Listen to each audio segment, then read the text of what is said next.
Айсұлу? Айсұлу? Не үшін келдің Қылышбек, мен сені көргім келмейді, кетіп бар. Ойбай, жаным, не болып қалды?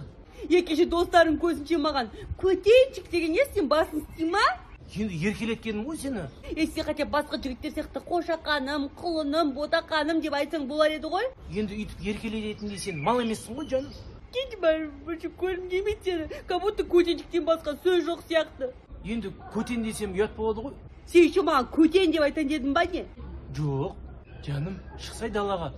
Сені еркелететін бір күшті сөз ойлап табамыз. Бар кет, жоғал, мен по-любому шықпаймын саған. Точно шықпайсың ба? Точно шықпаймын. Действительно көтен екенсің. Қылышбек, тоқта. Қылышбек, көтенчик деп айта бер, көтенчик боламын сен үшін, Қылышбек.